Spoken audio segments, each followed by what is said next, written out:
కూటమి ప్రభుత్వం ఏర్పడి 100 రోజుల్లోనే ఏదైతే ఎన్నికల హామీలుగా ఉన్నటువంటి ముఖ్యమైనటువంటి బీసీ వర్గాలకు సంబంధించినటువంటి కొన్ని అంశాలపై ముఖ్యమంత్రి చంద్రబాబు నాయుడు గారు నిన్న స్పష్టత ఇవ్వడం జరిగింది. ముందుగా మేము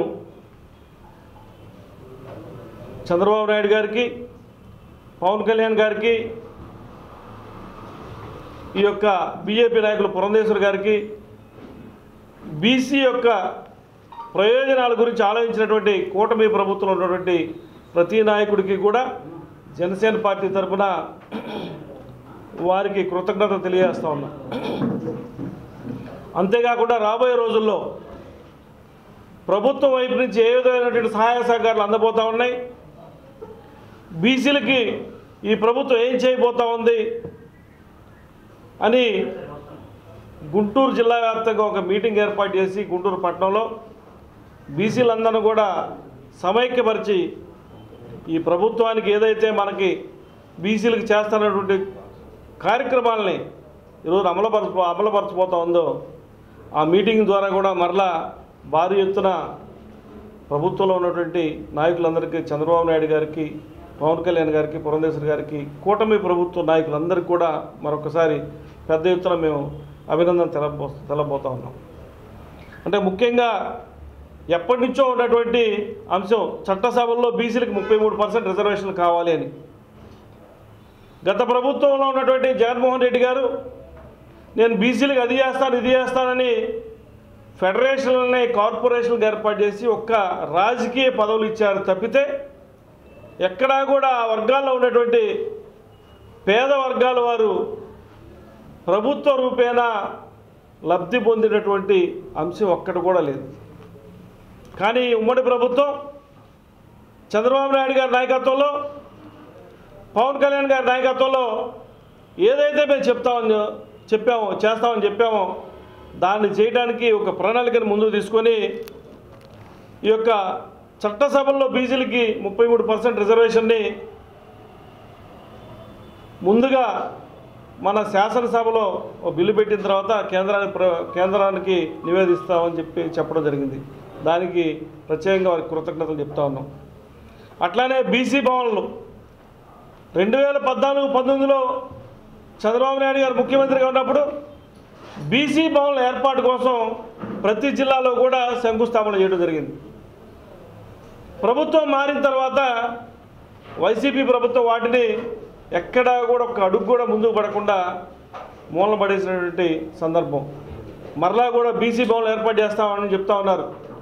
బీసీ భవన్ల ఏర్పాటు వల్ల ఆ జిల్లాలో ఉన్నటువంటి బీసీలు ఒక వేదికగా చేసుకొని వారి యొక్క సమస్యల గురించి కానివ్వండి, బీసీలకి రాబోయేటటువంటి ప్రభుత్వం దగ్గర నుంచి ఏమేమి రావాలో, ఏ విధంగా మనం తెచ్చుకోవాలో ఆలోచన చేసి ఒక సమావేశాలు ఏర్పాటు చేసుకోవడానికి బీసీ భవన్లు ఉపయోగపడుతూ ఉంటాయి.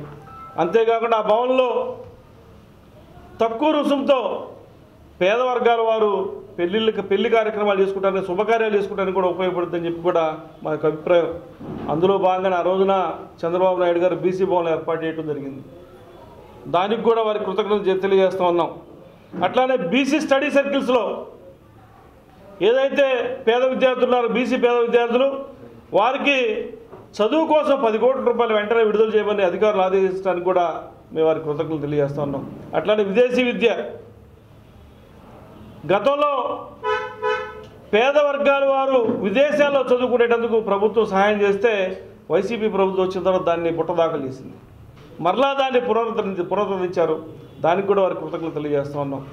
రాష్ట్రంలో ఉన్నటువంటి బీసీ ఎమ్మెల్యేలు, ఎంపీలు, మంత్రులు అందరూ కూడా ఈ యొక్క రిజర్వేషన్ల అమలు కోసం, ఈ యొక్క ఏదైతే బీసీల సంక్షేమం కోసం పాటుపడుతున్నట్టు వారందరికీ కూడా మేము కృతజ్ఞతలు తెలియజేస్తూ, అట్లానే ముఖ్యంగా పవన్ కళ్యాణ్ గారు చెప్పారు మీటింగ్స్లో గతంలో బీసీల కోసం చట్టం తీసుకొస్తామని చెప్పారు. దాన్ని చంద్రబాబు నాయుడు గారు కూడా సమర్థించి చెప్పారు. తప్పనిసరిగా ఆ కార్యక్రమం కూడా తీసుకుంటామని చెప్పారు. బీసీల చట్టాన్ని సెపరేట్గా బీసీల యొక్క చట్టాన్ని తీసుకుంటామని చెప్పారు.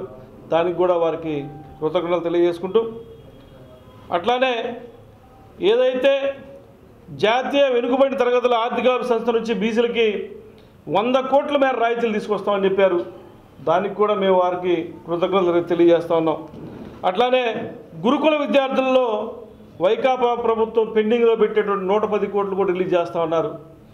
దాని తర్వాత వసతి గృహాల్లో సాధారణ మరమ్మతులు కానివ్వండి, విద్యార్థులకు కావాల్సినటువంటి సౌకర్యాలకు కానివ్వండి, కాస్మెటిక్స్ కానివ్వండి, వాళ్ళకి సంబంధించిన బట్టలు కానివ్వండి, ఆ లోపల ఉన్నటువంటి టాయిలెట్స్ క్లీనింగ్ కానివ్వండి, వాటికి కూడా సుమారుగా 225 కోట్లు విడుదల చేయమని చెప్పి అధికారులు ఆదేశించడం, దానికి కూడా వారికి మేము ప్రత్యేకంగా బీసీలపై శ్రద్ధ కనబరిచినందుకు ఉమ్మడి ప్రభుత్వంలో ఉన్నటువంటి సీఎం గారు, డిప్యూటీ సీఎం గారు, మంత్రులు, ఎమ్మెల్యేలు, ఎంపీలు అందరికీ కూడా బీసీలందరి తరపున కృతజ్ఞతలు తెలియజేసుకుంటూ రాబోయే రోజుల్లో భారీ ఎత్తున ఒక మీటింగ్ ఏర్పాటు చేసి ఉన్నటువంటి ఉమ్మడి గుంటూరు జిల్లాలో ఉన్న అన్ని బీసీలో ఉన్న అన్ని కులాల వారిని, అన్ని వర్గాల వారిని మేము సమైక్యపరిచి మరొకసారి ఈ ప్రభుత్వం చేపట్టబోయేటువంటి బీసీలకి సంక్షేమ పథకాలు కానివ్వండి,